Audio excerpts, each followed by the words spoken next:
لَهُ وَأَنصِتُوا لَعَلَّكُمْ تُرْحَمُونَ۔ اللہ پاک نے فرمایا جب قرآن پڑھا جائے تو اسے غور سے سنو، وَأَنصِتُوا اور خاموش ہو جاؤ، یعنی ہر قسم کے کام کو چھوڑ دو، میرے قرآن کو سنو۔ اللہ پاک ہم تیرے قرآن کو سنیں، ہمیں کیا ملے؟ لعلکم ترحمون، فرمایا تم میرے رحم کرنے کے متلاشی ہو، اسی لیے تو قرآن کھولے بیٹھے ہو، میں تم پر رحم فرماؤں۔ میرے بھائیوں، کلام اللہ شریف کو صرف پڑھنا نہیں، اس کا سمجھنا، اس کا جاننا فرض ہے بندوں پر، ہر بندے پر فرض ہے جناب من۔ تو اس لیے جتنا موقع آپ کو مل رہا ہے اسے غنیمت جانی، غنیمت جانی، اس کو ترتیب کے ساتھ، ترتیل کے ساتھ سیکھیے۔ آقا دو عالم نور مجسم صلی اللہ علیہ وسلم کا فرمان ہے، نوجوانوں ہمارے پاس وقت موجود ہے نا، ہم کر سکتے ہیں کچھ۔ سرکار نے فرمایا قرآن کو اپنی آوازوں سے خوبصورت کرو۔ سرکار نے فرمایا، کس کا فرمان ہے؟ ہمارے آقا کا، ہمارے جند اور جان کا۔ سرکار نے کیا فرمایا؟ قرآن کو اقرأ القرآن بالصوت بأحسن الصوت، سرکار نے فرمایا اچھی آواز کے ساتھ قرآن کو مزین کرو، خوبصورت کرو۔ اب وہ قرآن کیسے خوبصورت ہوگا؟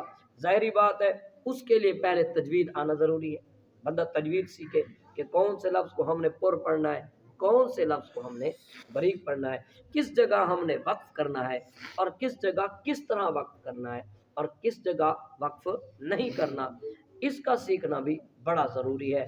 اور اس کے بعد اس کے معنی و مطلب کا سمجھنا بڑا ضروری ہے۔ اب دیکھیے میں آپ کو ایک مثال دیتا ہوں، ایک ہے قلب، ایک ہے قلب، یہ ایک موٹی موٹی مثال ہے۔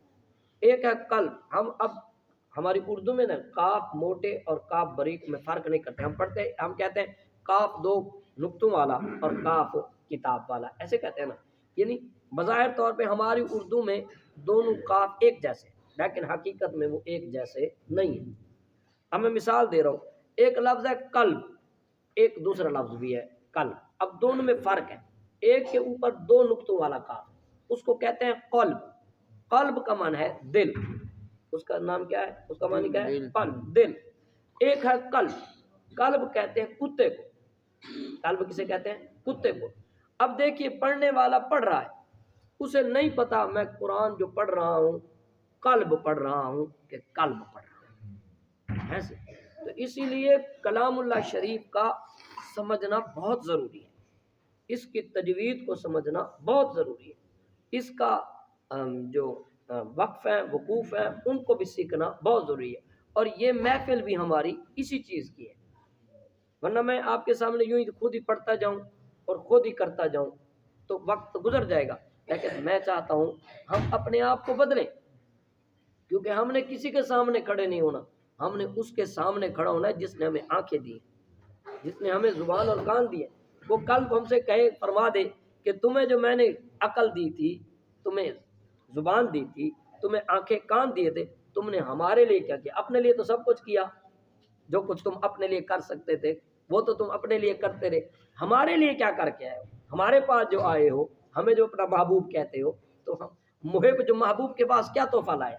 ہم نے تمہارے پاس قرآن بھیجا تھا، اپنی محبوب چیز تمہیں دی تھی، اپنا محبوب بھی تمہیں دیا تھا، محبوب چیز بھی تھی، تم ہم سے محبت کرتے تھے، تو پھر تم ہمارے محبوب کے لیے کیا کر کے آئے؟ ہم سے جو محبت کرتے تھے تو تم اپنے محبوب کے لیے کیا کر کے آئے؟ تو لہٰذا کوشش فرمایا کریں، ایک تو ریگولر ہو جائے گا، کوشش فرمائیں ریگولر، مجبوری اور چیز ہے، کبھی کبھی بندہ ہو جاتا ہے، لیکن ریگولر ہو جائے۔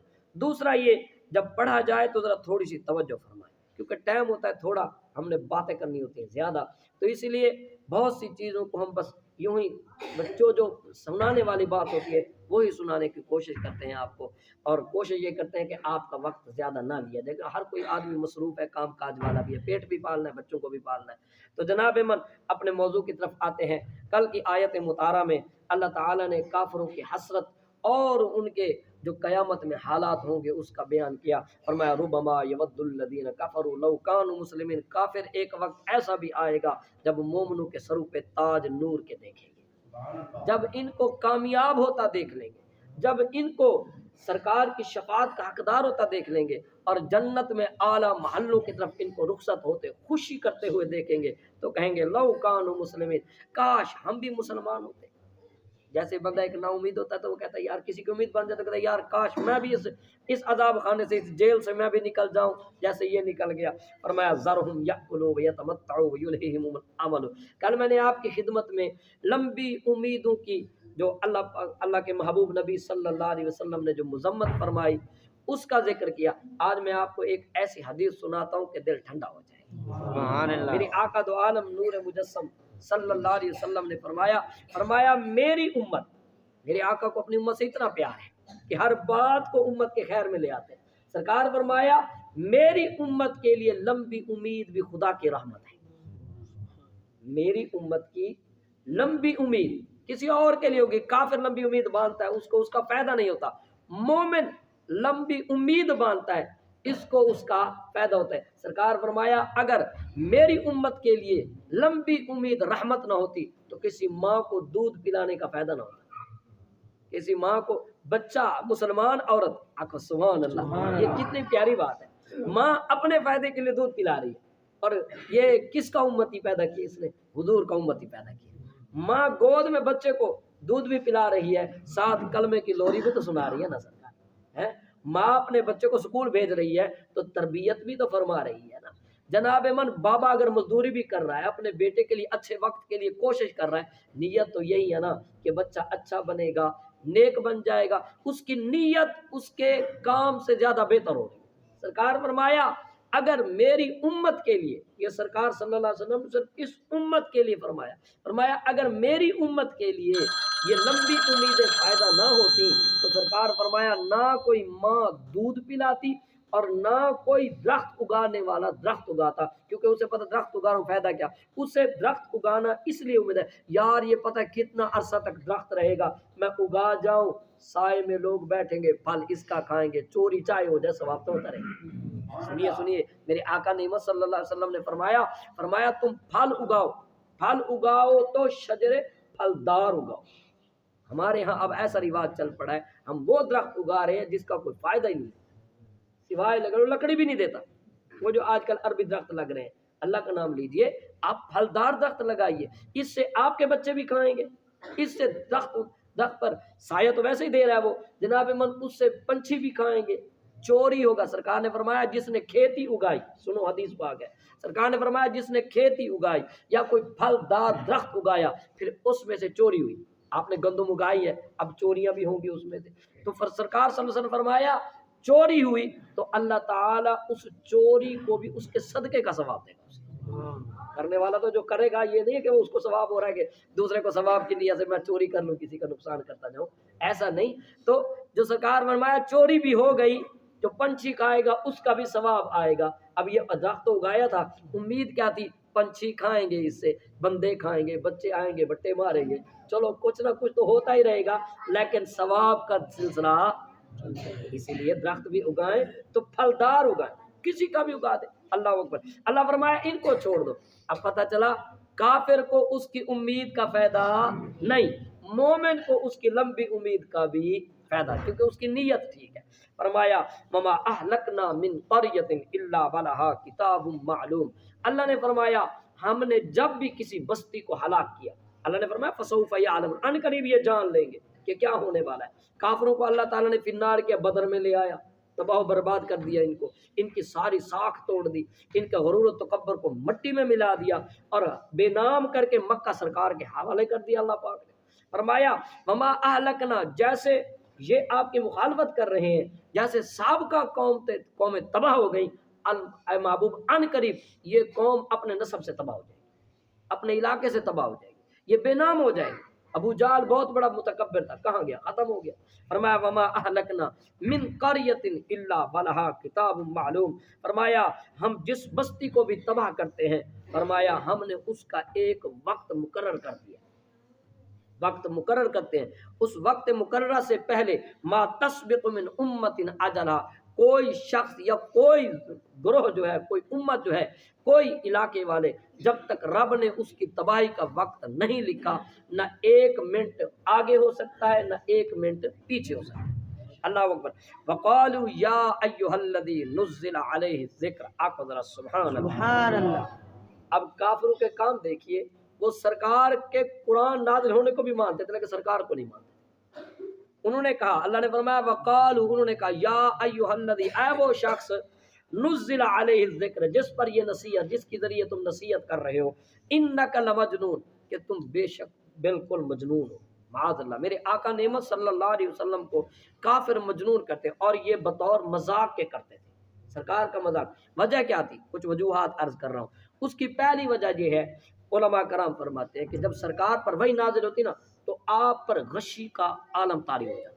سرکار جو نارمل حالت تھی اس سے اللہ تعالیٰ کے عشق میں ذرا مستغرق ہو جاتے، تو رب سے باتیں کیونکہ ہو رہی ہوتی تھی تو اس وقت ذرا آپ کی کیفیت، جیسے ایک بندے میں وجد طاری ہوتا ہے نا، توجہ کہنی سی تاری، سبحان اللہ۔